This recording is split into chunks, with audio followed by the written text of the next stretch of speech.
जी हाँ, पाकिस्तान खपे, लेकिन पाकिस्तान की सियासत, पाकिस्तान की जमहूरियत, पाकिस्तान में होने वाले इलेक्शन एक बहुत बड़ा सवालिया निशान बन गए हैं। जिस तरह के नताइज आए हैं उसके पर तो मैं बाद में आऊँगा, लेकिन जो बड़ी बड़ी खबरें यानी सुबह से आ रही हैं, हर एक घंटे बाद सबसे बड़ी खबर तो आपने देखा कि हज़रत मौलाना फजल रहमान ने एक तवील अरसे बाद नून लीग को यानी शरीफों को छोड़ दिया और एक क्राइसिस पैदा कर दिया। बानी तहरीक इंसाफ ने उमर अयूब साहब को, जनरल अयूब खान के पोते और गौहर अयूब के बेटे को नामजद किया है। फिर उससे भी ज़्यादा यानी बानी तहरीक ने कह सकते हैं कि एक कदम पीछे, एक कदम बल्कि दो कदम आगे बढ़कर, हत्ता के जिन्हें वो अब कहना भी नहीं चाहता कि किस नाम से पुकारते थे, उनसे भी रब्ता किया है, शेर पाव साहब से भी रब्ता किया है, ANP से भी रब्ता किया है, और तो और उन्होंने अब इस बात पर जब सवाल हुआ तो पीपल्स पार्टी से भी कहा है कि हम रब्ता कर सकते हैं। मौलाना फजल ने जहाँ शरीफों को छोड़ा है वहाँ उनके दीगर हलीफ भी कोई इतने अच्छी पोजीशन में नहीं रहते। सबसे बड़ी पार्टी जैसे इस्तेकाम पार्टी, उसकी एक नशिस्त है, BNP की एक ले लें, बाप बिल्कुल चला गया, ज़िया लीग के पास एक सीटें, ये तो एक अलग तफसील है। लेकिन मैंने कहा कि इस तमाम सूरत हाल में अगर दो बड़ी पार्टियां यानी आज़ाद उम्मीदवार 92 के साथ सर फहरिस्त हैं और PMLN अगर खींच खांच के 80 पर भी आ जाती हैं, लेकिन ड्राइविंग सीट पर बहरहाल पाकिस्तान पीपल्स पार्टी है, जिसकी अभी तो 54 सीटें हैं, लेकिन नेचुरली जब उनको अक़लियतों की और ख़वातीन की नशिस्तें मिलेंगी तो उसके बाद वो 64-65 पर खड़े होंगे। सूरत हाल ये है कि आज़ाद और उनके साथ मिलकर ग़ालिबन 117 के करीब हो जाएं, और उसके मुकाबले में कमोबेश इतनी, और मेन फैसला करेगी, फैसला कौन होगा? पीपल्स पार्टी, जिसने कहा है कि हम हुकूमत में बनाने साथ देंगे, हुकूमत का हिस्सा नहीं बनेंगे। अगर बिलफर्ज यू टर्न लेना कोई अब हमारी सियासत में कोई आम बात हो गई है, अगर पीपल्स पार्टी ने फैसला किया ना इधर के आएंगे ना उधर जाएंगे, तो क्या अक़लियती गवर्नमेंट बनेगी? यानी 54 यानी 60 सीटों के बगैर जो भी हुकूमत अगर नून लीग बनाएगी, बानी तहरीक की पार्टी, सॉरी टू से मुश्किल। तो मैंने कहा ना कि मेरे ख्याल में 2018 से बड़ा ये सियासी बहरान खड़ा हो गया है 8-13 के बाद। और ड्राइविंग सीट पर पीपल्स पार्टी तो है, लेकिन उसके पीछे जो अब तो इस्तेमाल करने लगे हैं जो लोग बैसाखियाँ देते थे, उनका बड़ा अहम किरदार होगा। मेरे साथ शाहीन सलाउद्दीन सीनियर एनालिस्ट, हमारे साथ कोई जो पहला TV आया उस हमारे साथ आती थी, फिर MKM की रुकन कौमी असम्बली थी, अभी ग़ालिबन फिर दोबारा अगर हो जाए नाम है तो किश्वर ज़ोहरा साहिबा हैं, और यकीनन शर्मिला फ़ारूक़ी को अब मैं सीनियर रहनुमा ही कहूँगा कि एक तवील अरसे से पार्टी से इनकी वाबस्तगी है। मुश्किल हो रहा है, आप वैसे आज़ाद होंगी कि इन दोनों में सवाल, ये जो मैंने शाहीन बताया आपको फिगर्स, पहली बार ऐसा हुआ है, वरना नून लीग 2/3 अक्सरियत या पीपल्स पार्टी मिलकर गवर्नमेंट, अगर पीपल्स पार्टी कहती है जी हम हुकूमत में शामिल नहीं हो रहे, तो ये तो हाँ। इसके साथ साथ ये भी कहता चलूँ कि बिलावल भुट्टो जरदारी साहब ने सेकंड डे ये कह दिया था कि ये भी हो सकता है कि मैं बहुत जल्द इलेक्शन देख रहा हूँ। जाहिद साहब बहुत शुक्रिया। कहना ये चाह रही हूँ कि हर एक की इतनी गलत कैलकुलेशंस थी, इतना गलत अरिथमेटिक था, वो एक्सपोज हो गया। आप किसी सियासी PMLN को देख लें, वो क्या कैलकुलेट कर रहे थे, क्या हुआ। आप PTI को देख लें, वो तो कह रहे थे, उन्होंने ये कहा हुआ था कि वो आएंगे। उधर मजहबी पार्टी देख लें, मौलाना फजल रहमान साहब को देख लें। जहाँ तक पीपल्स पार्टी का ताल्लुक़ है, ये चीज़ अग्रीड थी कि सिंध में उनकी मेजॉरिटी है, लेकिन पंजाब में उन्हें बहुत मुश्किल होगा। लेकिन जिस तरह KP और पंजाब में PTI ने अपने आप को इस्टेब्लिश किया, उस हालत में जब ना पॉलिटिकल लीडर था उनका, ना कायद था, ना उनके पास सिंबल था, ना पॉलिटिकल पार्टी थी, ना उनके पास कोई कॉर्नर मीटिंग से न सिंबल, तो इस हालत में कैलकुलेशन ये थी कि बंदे निकलेंगे भी तो बहुत थोड़े से, कौन उन्हें स्टेशन लाएगा, कौन उन्हें पोलिंग बूथ पे पहुंचाएगा। कैलकुलेशन बड़ी गलत साबित हुई, क्योंकि वो जो नहारी पाए या बिरयानी का दौर था ना, ये पर नान कीमा खाने का, मेरा ख्याल है वो हमारे वोटर इस वक्त बहुत सोबर बन के आया, और जो भी वोटर आया है वो जिसने वोट डाला है वो वाह, उसको सल्यूट है तमाम पार्टीज़ के जिन्होंने डाला है कि जिन हालात में वोट डाले गए हैं बग़ैर नान, बग़ैर कीमा, बग़ैर उसके, वो एक सोब्राइटी जिसे कहते हैं ना, वन स्टेप फॉरवर्ड। पहली दफ़ा देखा इस कौम का मिजाज कि उसने बग़ैर किसी सपोर्ट के, बग़ैर किसी बैसाखियों से इस वोटर ने वोट डाला है। नहीं, लेकिन वोट तो डाला, लेकिन हर पार्टी शिकायत कर रही है कि उसके साथ हुई। किश्वर दादा साहब, अभी सीनियर किश्वर दादा, आपको जो सीटें मिली हैं उस पर बहुत सारे सवाल उठाए गए हैं, लेकिन आपने पहली पार्टी है जिसने अनकंडीशनल मुस्लिम लीग नून का साथ दिया है, लेकिन आपके सामने भी जो फिगर्स होंगे उसमें पीपल्स पार्टी यहाँ तो आपके हरीफ है ही, लेकिन अगर साइड लाइन पे हो जाती है तो क्या सादा अक्सरियत से भी मुस्लिम लीग नून MKM को मिलाकर हुकूमत बना सकेगी? मुजाहिद साहब बहुत बहुत शुक्रिया और अस्सलाम वालेकुम। क्योंकि देखिए MKM ने इस वक्त हालात की नज़ाकत को सामने रखा है, वरना आपको मालूम है हमारी कितने मसाइल हैं, कितनी तकालीफ हैं, कितनी हमारी ज़रूरियात हैं जो पूरी नहीं हो पा रही हैं। क़ानूनी ज़रूरियात की बात कर रही हूँ मैं, लेकिन इस वक्त जो हालात हैं उस पर मेरी गुजारिश तमाम पार्टियों के ज़िम्मेदारान से होगी कि इस वक्त सबसे ज़्यादा अहम चीज़ मुल्क की सालमियत है। उसके लिए हमें, आपने ख़ुद देखा होगा, हमारा सब्र भी देखिए, हमारा इम्तिहान भी देखिए कि मैं बहुत खुल के ये बात कहूँगी कि जिन लोगों के साथ हमने अलायंस किया है वो इस मुल्क के लिए, इस वतन के लिए किया है, क्योंकि इन तीनों पार्टियों ने क्या कुछ नहीं किया हमारे साथ, लेकिन हर चीज़ को बालाए ताक रख के हम इस बात करें कि देखिए इससे बुरा वक्त आया नहीं।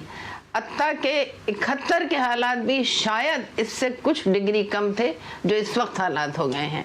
तो मैं ये समझती हूँ कि तमाम लीडर्स को, तमाम जिम्मेदारान को और ख़ुसूसी तौर पर पार्लियामेंटेरियंस को ये हक़ अदा करना होगा कि ये मुल्क है तो हम हैं, और ये मुल्क होगा तभी हम कुछ कर सकेंगे और अवाम को दे सकेंगे। अवाम महरूम हो गई है, अवाम इंतजार में। मैं एक ज़िमनी सवाल कर लूँ, फिर मैं शर्मिला की तरफ आता हूँ। आप जो हैं जिन दो पार्टियों का जिक्र कर रही हैं, तीसरी का छोड़ें, जिन्होंने आपके साथ बहुत बुरा सलूक किया है, जो यानी 2 फर्लांग के फासले पर है बिलावल हाउस, वहाँ तो आप जान ही रहे, जो उधर सैकड़ों मील के फासले पर है जाती उम्र आप फ़ौरन चले गए। यानी आपका, यानी ये और एक नेचुरल अलाइज, ख़ास तौर पर इससे सफ़र कौन करेगा?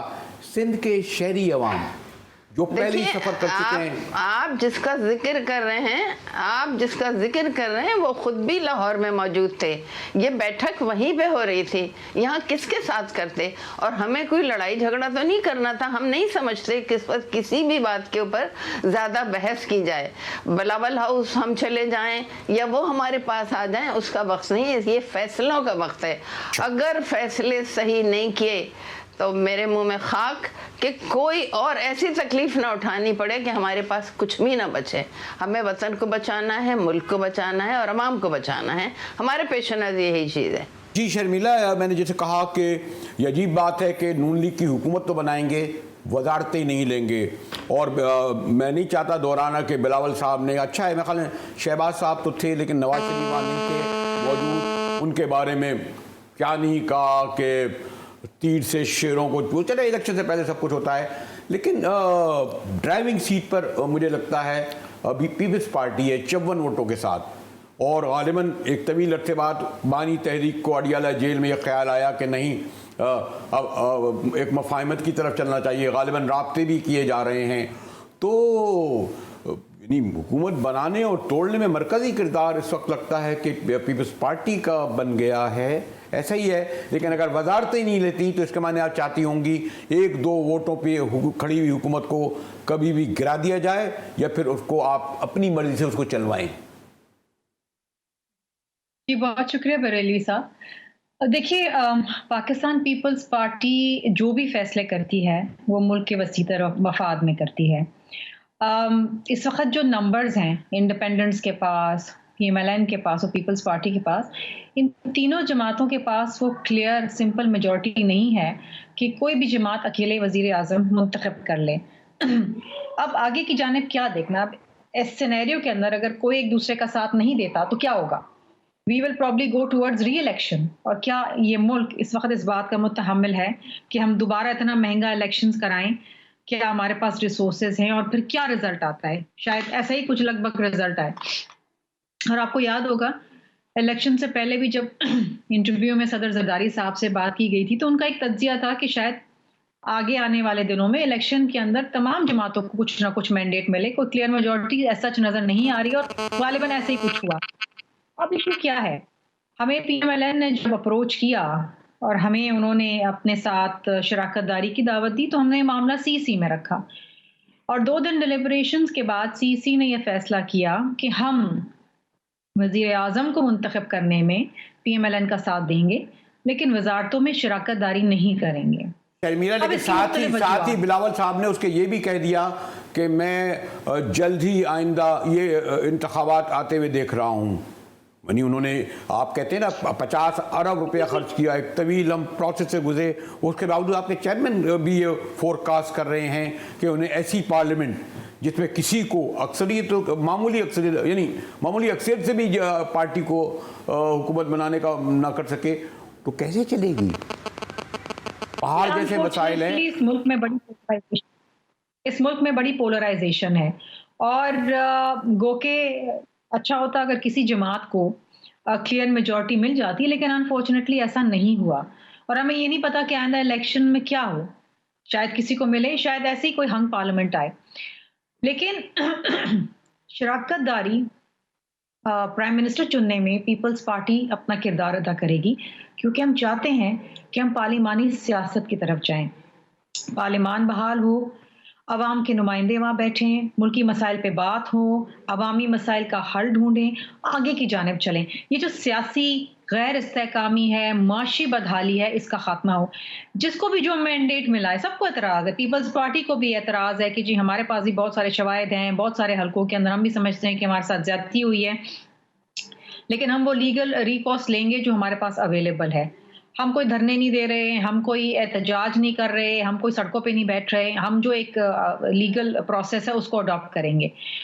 अब मामला आगे की जानिब चलना चाहिए, ये अब हुकूमत साजी होनी चाहिए, आगे चलें, आवाम के मसाइल ढूंढें, क्योंकि at the end of the day Sharmila Bibi आगे कैसे चलेंगे? शाहीन बीबी, अगर पीपल्स पार्टी ने कहा हम वोट ही नहीं देंगे और अगर वो चले वजारतें नहीं मांग रहे हैं, यानी सियासत में तो सॉलिड हो जाए। अब इमरान खान साहब वापस आ सकते हैं कि मौलाना फजल रहमान के साथ, जिनके बारे में जो अलकाब इस्तेमाल करते थे कतई तौर पर दुरुस्त नहीं थे, या बाकी हर एक को चोर कहना, अब चले गए ना ANP के पास, जिन जिन को वो सब कुछ कहते थे उनके बारे में जो अलकाब इस्तेमाल कर उसको जा रहे हैं।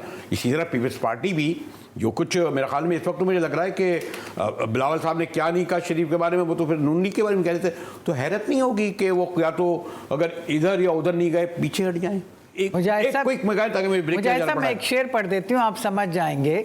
निज़ाम मैं कदा इस कदर बिगड़ा हुआ है साकी, जिसे जाम मिलता है उसे पीना नहीं आता। अच्छा, ये तो आपने मजीद मुश्किलात पैदा कर दी हैं इस शेर के बाद। थोड़ी गुफ्तगू करेंगे। इन्होंने, मैंने जैसे कहा कि बड़े बड़े सवाल जो हैं सामने हैं और जवाब हम जैसे लोग भी शायद जो दे रहे हैं उसमें फिर एक नए सवाल खड़े हो जाते हैं कि किस तरह वो पार्टी जिसके बाद 91 नशस्तें हैं यानी आज़ाद, या वो पार्टी जिसके बाद 79 सीटें हैं, इत्तेहादियों के बेसाखियों से अगर हुकूमत बना भी पाएगी तो कैसे चलेगी। मिलते हैं एक ब्रेक के बाद। हमारे साथ शर्मिला और किशोर सहरा और शाहीन साहिबा मौजूद है।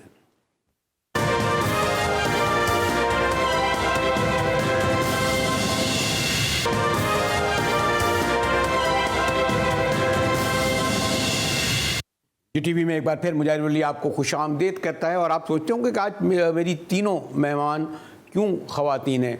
शायद इसका सब ये है कि किशोर ज़हरा या जो फरमा रही थी कि बड़ी तलखी है, मुल्क मुतहम्मिल नहीं हो सकता, तो मैंने सोचा ख़वातीन कितनी ही यानी सियासी मौक़िफ़ में सख्ती करें, लेकिन उनकी आवाज़ में बहरहाल ऐसी शीरीनी ज़रूर होगी जो मुफ़ाहमत का पैगाम दे रही होगी।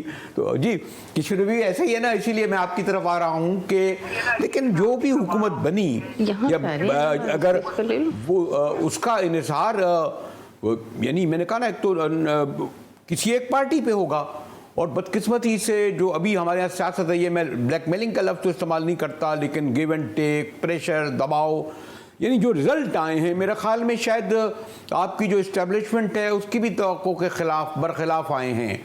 कोई पार्टी का सिंगल हुकूमत ना बनाना हमें कुछ उसको अच्छा तो नहीं देखा जाएगा ना किश्वर ज़ोहरा साहिबा? देखिए, मखलूत हुकूमतें पहले भी बनती रही हैं। इस वक्त तो देखिए जो सूरत हाल है उसमें बेहतर रास्ता तो ये था जो मैं समझती हूँ, और बल्कि कल एक चैनल पे मैंने गुजारिश भी की थी कि हमें तमाम लीडर्स को बैठ के इन मसाइल को हल करना पड़ेगा, बजाय इसके कि हम इल्ज़ाम तराशी कोई हमारे ऊपर करे या हम किसी के ऊपर करें। इस वक्त को बचाने के लिए हमें, क्योंकि देखिए सभी कंफ्यूज और परेशान नज़र आ रहे हैं, और हल एक ही है कि हम मुल्क की बेहतरी चाहते हैं, इस वक्त मुल्क की सालमियत चाहते हैं हम। तो उसके लिए मैं समझती हूँ यहाँ पे जो एक कमज़ोरी मुझे एक तवील अरसे से नज़र आ रही है कि नेगोशिएशन के लिए हमारी एक पार्टी तैयार नहीं थी, ना हमसे गुफ्तगू करने के लिए तैयार थी। और आज मुझे बहुत खुशी हुई, तकरीबन घंटा डेढ़ घंटा पहले मैं जो टीवी देख रही थी तो उसमें पीटीआई की तरफ से गुफ्तगू करने का रास्ता खुलता नज़र आ रहा है। और देखिए वही मसाइल का हल है, क्योंकि बजाय इसके कि हम ये कहें कि हमें वोट ज़्यादा मिले या उन्हें ज़्यादा मिले, वोट जिसको भी मिले वो आवाम की राय थी।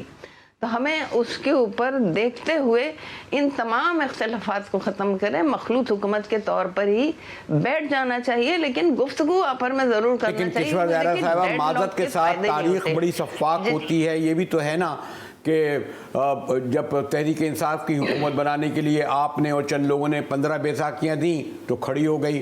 जब आपने 15 बैसाखियाँ आपसे उनसे ले ली गई कि पता नहीं किसके कहने पर, वो हुकूमत गिर गई। तो ये जो मुश्किल होगी आपके पास, अब 17 नहीं, जब मिला के 21-22 होंगी। देखिए जी देखिए, तारीख शफ़ाफ़ ज़रूर होती है, लेकिन तारीख से सबक लेना चाहिए। आप एमक्यूएम की रवायत को, एमक्यूएम की तारीख को उठा के देख लीजिए कि क्या नहीं हुआ हमारे पर। यानी हमारी आबादियों को आग लगाई गई। आप अलीगढ़ कस्बा का देख लीजिए, लियाकताबाद पे गोलियां बरसा दी गई, हमारे लोग लापता कर दिए गए, लेकिन निगोसिएशन होती रही, हुकूमत से बातचीत। एक तरफ हमारी किलिंग हो रही थी हमारे लोगों, दूसरी तरफ हमारी राब्ता कमेटी के लोग ऊपर जाके ना हुकूमत वक्त से बातचीत कर रहे थे। बगैर बातचीत के कोई मसला हल नहीं होता, क्योंकि उसमें बात बिगड़ती ही चली जाती है। मैं आई डोंट नो कि मैं बार बार यही बात कह रही हूँ कि देखिए आपने इस वक्त हमने कितनी तेजी से फैसले अपने किए हैं ना फैसले, और इसीलिए मैं चाहती हूँ कि मुझे सबसे ज़्यादा आप ही लोगों से, इसके बावजूद कि मैं यहाँ रहता हूँ, लेकिन इसके सबसे ज़्यादा खौफ आप लोगों से आता है। आप अगर मुस्लिम लीग के साथ मिलते हैं तो हुकूमत बन जाती है, मुस्लिम लीग को छोड़ते हैं तो गिर जाती है, पील पार्टी से मिलते हैं तो हुकूमत बन जाती है, पील पार्टी को छोड़ते हैं तो हुकूमत गिर जाती है। माजी में तो ऐसा हुआ। आप चलें, अच्छी बात है कि आप ये कह रही है कि तारीख, ये सवाल तो आप अल्लाह ताला से कीजिए कि उसने हमेशा ऐसे नुक्से पे ला के खड़ा किया कि हम बैठे तो हुकूमत बन गई, हम हटे तो हुकूमत गिर गई। यानी इसमें कोई हमारा दखल नहीं था, ये कुदरत की तरफ से भी था। क्योंकि देखिए वो महाजर में बात कर रही हूँ, सवाल का ऐसा जवाब दिया है किशोर बीबी कि उसका जवाब मैं क्या दूं कि अगर फैसले देखिए मैं महाजर कह रही हूँ कि हमें जी देखिए मैं बींगे महाजर कह रही हूँ कि हमने अपने हुकूक ही तो मांगे थे ना, सिर्फ अपने हुकूक मांगे थे, लेकिन सही तरीके पे, मुकम्मल तरीके पे हमारे लिए कबूलियत नहीं थी। लेकिन हम भाग नहीं गए, हमने ज़बान नहीं बंद कर दी, हमारी सदा अपनी जगह आज भी मौजूद है। लेकिन आज देखिए सबसे हमने पहल की है कि जी बैठ के बातचीत की जाए और इस मसले को हल करना चाहिए हमें, क्योंकि देखिए मेरे हिसाब से हर घड़ी जो है वो वक्त ज़ाया हो रहा है। ये बताइए शर्मिला बीबी, आपको क्या किए हुए हैं, IMF ने क्या किया हुआ है? मैं आ रहा हूँ उस तरफ। शर्मिला बीबी, आपको खुद पता है इस वक्त कितने, यानी हम जो 124 अरब के मकरूज हैं, हमें 8 अरब डॉलर अभी देने 2-3 साल में। प्राइवेटाइजेशन आप करना चाह रहे हैं, बलूचिस्तान खोल रहा है और सुलग रहा है, KP में कितने बड़े हमले हो रहे हैं, मईशत का क्या हाल है, IMF तो एक शर्मिला फारूकी, शर्मिला एक बिल्कुल सादा अक्सरियत से आने वाली हुकूमत ये बड़े बड़े फैसले कैसे कर सकेगी जबकि उनका कोई ट्रैक रिकॉर्ड भी अच्छा नहीं रहा है? यानी अगर नवाज शरीफों की क़यादत में आई देखिए बरेलवी साहब, जब भी कोई मखलूत हुकूमत आती है तो वो एक कमज़ोर हुकूमत होती है, इसमें कोई दो राय नहीं है। अगर आप सिंपल मेजॉरिटी आपके पास होती है तो ज़ाहिरी बात है आप कुछ फ़ैसले कर सकते हैं। लेकिन अगर आपके साथ 2-3 कोalition पार्टनर्स हैं या उससे ज़्यादा हैं, जितने ज़्यादा उतनी ज़्यादा आपकी कमज़ोर हुकूमत हो, क्योंकि जब आप वो फ़ैसले करने जाते हैं तो आपको अपने इत्तेहादियों से भी उस हवाले से उनकी रज़ामंदी बहुत ज़रूरी है। कोई एक भी इत्तेहादी अगर मना कर देता है, आप वो काम नहीं कर सकेंगे। और अभी आने वाली जो हुकूमत है उसके लिए बहुत बड़े-बड़े चैलेंजेस हैं। आईएमएफ के साथ रीनेगोशिएशंस करने हैं, अनपॉपुलर डिसीजंस करने पड़ेंगे, महंगाई में शायद मज़ीद इज़ाफ़ा हो, बिजली की नरखें बढ़ानी पड़ेंगी, पेट्रोल की कीमतें बढ़ानी पड़ेंगी। These will be unpopular decisions, लेकिन ये करने पड़ेंगे और क्योंकि मुल्क को आगे चलना है। इसीलिए आपने वजारतें कबूल नहीं की, इसीलिए आपने उनको सूली पे तो चढ़ा दिया कि चढ़ जाओ बेटा सूली पर, और लेकिन शेयर नहीं करेंगे उनके साथ आप। परवेली साहब, हमें प्राइम मिनिस्टर बनाने का मैंडेट मिला नहीं, और अगर पीएमएलएन समझती है कि वो वजीर आजम बनाना चाहते हैं तो ठीक है, हम उनका साथ दे देते हैं क्योंकि उन्होंने दरख्वास्त की। लेकिन हम वो गलती नहीं दोहराएंगे जो हमने पीडीएम में बैठ के दोहराई, क्योंकि उनकी कोताहियों का और गलतियों का मलबा हमारे सर पे भी गिरा और हमसे भी जवाब मांगा गया, जबकि हमारे पास सिर्फ 10 वजारतें थीं। हमारा वजीर आजम किसी और का था, फाइनेंस मिनिस्टर उनकी जमात का था, पानी और बिजली का वजीर उनकी जमात का था, जो अहम बातें थी जो बराह रास्त आवाम को मुतासर करती हैं उनके पास थी, लेकिन हमें जवाब देना पड़ा। सो हम नहीं चाहते कि या तो हमें पूरी हुकूमत मिले, हमारा वजीर आजम हो तो यस, फिर हम मुश्किल फैसले भी करेंगे, आवाम की मसाइल हल भी करेंगे जो हमारे मंशूर के अंदर है, लेकिन अदरवाइज तो फिर हम ये दोबारा ये गलती नहीं। और फिर जिस तरह भी किशोर जहरा साहब ने भी बात कही कि बहुत सारे हमारी भी शिकायत हैं, कुछ वादे और कुछ प्लान्स हमारे साथ भी बनाए गए थे, वो हमारे साथ भी पूरे नहीं हुए, तो हमें भी वो तहफ़्फ़ुज़ात हैं। हमारे मेंबरान ने बैठ के सीसी में कहा कि जी पहले भी जो बात की गई थी। सो मैं आपको एग्जांपल दे देती हूँ, सैलाब ज़दगान के हवाले से कुछ फंड्स देने थे सिंध को, जिनके उनके घर बनने थे, वो चीज़ें थी, वो नहीं मिले हमें। तो अगर इस किस्म के मामलात रहेंगे तो फिर तो एक और मुश्किल हो जाएगा ना आगे साथ चलना। शाहीन, ये जो पीपल्स पार्टी कह रही है हुकूमत तो बना देंगे, बेचारे गले में उनको बिठा दिया हॉट सीट पर, और कहती वजारतें नहीं लेंगे, तो सब मिलकर जो है खूब, और एमकेएम यकीनन 3-4 वजारतें लेगी, तो फिर क्या होगा? धुलाई होगी ना इस हुकूमत की। जो पीपल्स पार्टी इसलिए भी नहीं लेना चाह रही कि कहा जा रहा है कि पीडीएम प्लस या पीडीएम 2, और जाहिर है जैसे कि आपने कहा समझदारी का सबूत दे रहे हैं कि वो अपने ऊपर, उनको पता है आगे के हालात क्या है, फाइनेंशियल कंडीशन मुल्क की क्या है, इंटरनेशनल इस वक्त स्टैंडिंग आपकी क्या है। बरतानवी वज़ीर आज़म एक्स फॉर्मर और जो अब वज़ीर ख़ारजा हैं वो तक आपके मामलों में इंटरफेयर कर रहे हैं। फ़ॉरेन ऑफिस खड़े होकर रोज़ कह रहा है हमारे अंदरूनी मामलात में दखल मत दो इलेक्शंस के हवाले से। तो कहने का मकसद ये है कि वो जो एक डेमोक्रेटिकली इलेक्टेड गवर्नमेंट की एक प्रेस्टीज होती है वो इस वक्त ना पीपल्स पार्टी को दिखाई दे रही है, ना पीएमएलएन को दिखाई दे रही है, और सबको पता है कि पीटीआई का क्या। यहाँ तक आया हूँ तो मुझे फिर एक कैमरे के पीछे से कहा जा रहा है कि आप एक मुख्तसर ब्रेक लें, ब्रेक के बाद हाथ वो जारी रखेंगे। जैसे मैंने कहा कि कुछ शदीद सियासी बहरान है, 29 फरवरी को हल्फ उठाना है, फिर 1 मार्च को स्पीकर, डिप्टी स्पीकर, लेकिन उससे पहले जो हमारे एक बात ज़रा कंसेंसस सामने होके आ रही है कि बहरहाल वो जो बहुत ही ज़िद्दी की पे रखते थे पार्टी, वो आहिस्ता आहिस्ता ज़रा पीछे भी कदम उठा रही है। मिलते एक ब्रेक के बाद।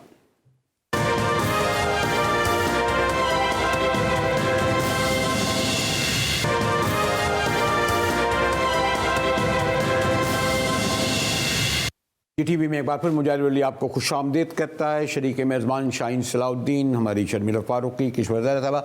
चलें पहले आप शर्मिला आपकी तरफ आते हैं।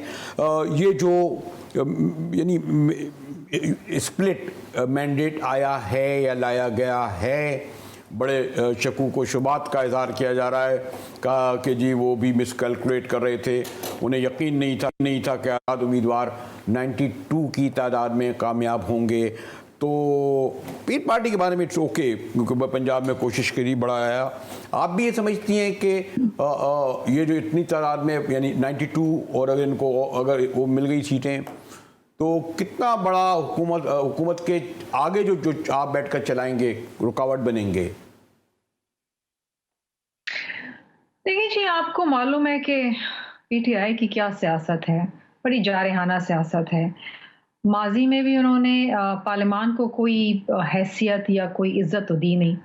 ना वज़ीर आज़म आते थे, ना उनके वज़रा आते थे, और जिस तरीके से पार्लियामान चलता था, एक्चुअली प्रेसिडेंसी चलाती थी ऑर्डिनेंसेस पे। आपको याद होगा, कोई लेजिस्लेशन वगैरह कुछ नहीं होती थी, किसी वज़ारत के कोई सवाल जवाब नहीं होते थे। It was a very very लेकिन अब तो तब्दीली नजर आ रही है ना शर्मिला बीबी। आज जब बातचीत यानी एएनपी के बाद चले गए, मौलाना फला के पास चले गए, यानी अब तो उन्हें एहसास हो गया है ना कि वो नहीं उस तो आपके पास भी शायद रुजू किया जा रहा है। एहसास हो गया या एहसास दिलाया गया है कहीं से? अच्छा, देखिए, अब ये तो वक्त बताएगा कितना एहसास हुआ है, कितना नहीं हुआ।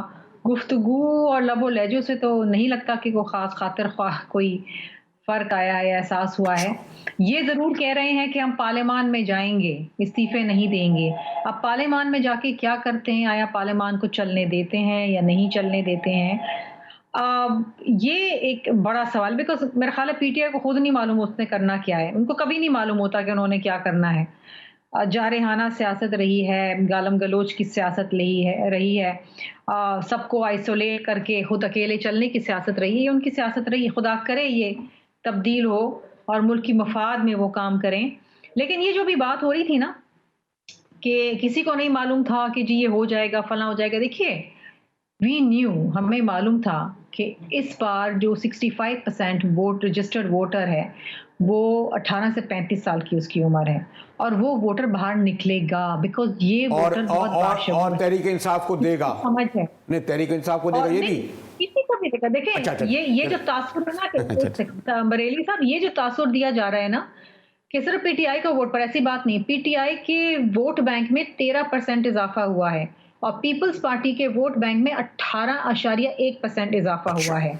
तो ये इस वोटर ने पीपल्स पार्टी को भी वोट दिया है, ये जो नया वोटर आया है, और इसने पीटीआई को भी वोट दिया है। अच्छा शर्मिला बीबी, मैंने जरा वक्त का मसला है। किशोर दादा, जो मैंने सवाल किया था शर्मिला से, इतनी बड़ी तादाद में आज़ाद उम्मीदवार का आना, ये आगे यानी हुकूमत साजी तो मरहला आएगी, उससे बढ़कर हुकूमत चलाने में रुकावट बनेगा या रियलाइजेशन आया है उनमें कुछ? जो बात मैं कहना चाह रही हूँ उसको ज़रा गौर से सुनिएगा, और आपके तवज्जुह से अपनी इन साथी ख़वातीन से भी कहूँगी कि देखिए, असल में ये जो इस वक्त ट्रायंगल एक बन रहा है, पीपल्स पार्टी, नून लीग और एमक्यूएम, क्योंकि मौलाना साहब तो चले गए हैं। तो देखिए, एमक्यूएम और इन पार्टियों में थोड़ा सा फ़र्क ये है कि पाकिस्तान जो दो हिस्सों में तकसीम हुआ, हैव और हैव नॉट में, तो नून लीग और माशाल्लाह से पीपल्स पार्टी बहुत रिच है इस एतबार से भी कि ज़ीरक सियासतदाना इनके साथ हैं, जैसे जरदारी साहब हैं, नवाज शरीफ साहब हैं, और धक्के खा के सीखने वाली एमक्यूएम भी है। लेकिन एमक्यूएम के पास हैव नॉट की तादाद बहुत ज़्यादा है और हैव की कम है। अगर कोई आगे बुरा वक्त आता है तो देखिए, हैव जो है वो तो निकल जाएगा हाथों से, फंसेगा कौन वो। तो इसलिए मैं कहती हूँ कि आप वक्त को बचाएं हम, और सिवाय नेगोशिएशन के बैठने के लोगों के, यानी मैंने कल भी अपनी पार्टी से इजाज़त लिए बगैर एक प्रपोजल रखा सामने कि मेंबर्स ना बैठें, लीडर्स बैठें। जो गलतियां हुई माजी में इमरान खान साहब से, उसका तदारुक ये है कि वो खुद बैठें, और अगर उन्हें, मुझे नहीं मालूम आप लोग जेल में जाके बैठेंगे उनके साथ, वो तो जेल में बैठे, बाहर निकलेंगे तो बैठेंगे ना। वोट ज्यादा पड़ा, अगर मुजाहिद साहब सुन लीजिए, अगर उन्हें वोट ज़्यादा पड़ा है तो उस वोट का एहतराम करें, वो बैठ के गुफ्तगू करें, और हमारे 3 लीडर ये भी बैठें, क्योंकि देखिए ऐसा ना हो कि वक्त हाथों से निकल जाए। उसके लिए बहुत ज़रूरी है कि हमें मसाइल को, देखिए ख़जाने खाली हैं, इस वक्त ख़जाने खाली हैं। आप आवाम को क्या देंगे? हम भूखे लोगों को क्या देंगे? हम IMF को क्या देंगे? हम किस चीज़ का इंतज़ार कर रहे हैं? क्यों शराइत में पड़े हुए हैं? हमें मखलूत हुकूमत बनाएं हम, और मैं नहीं समझती कि बहुत ज़्यादा मिनिस्टर्स की तादाद बनाई जाए, काम ज़्यादा किया जाए, मिनिस्ट्रीज के बारे में, हुसूल के बारे में कम सोचा जाए। ये पाकिस्तान को बचाने का वक्त है। क्योंकि देखिए ईश्वर जहरा जी दरमिंदी से बात करेंगे, मुझे तो बहुत कंक्लूड दुख इस कराऊं बात का आपसे। भी है। देखिए मेरा दुख सुनिए एक सेकेंड, मुझे दुख इस बात का भी है कि हमारे इस्टेब्लिशमेंट कह के हमारी सिक्योरिटी के इदारों को घसीट लिया जाए। वो कब तक हमारी हेल्प करेंगे, कब तक हमारी मदद करेंगे? वो हमें खुद भी तो कुछ करना चाहिए। पार्लियामेंटेरियंस की अपनी जो जिम्मेदारी है उसको पूरा करें। ईश्वर जहरा की बात सुनी जाएगी जो कह रही हैं, यानी ये तो मुझे सब प्रैग्मेटिक होना चाहिए, रियलिटीज़ को फेस करना चाहिए। रियलिटी इस वक्त क्या है?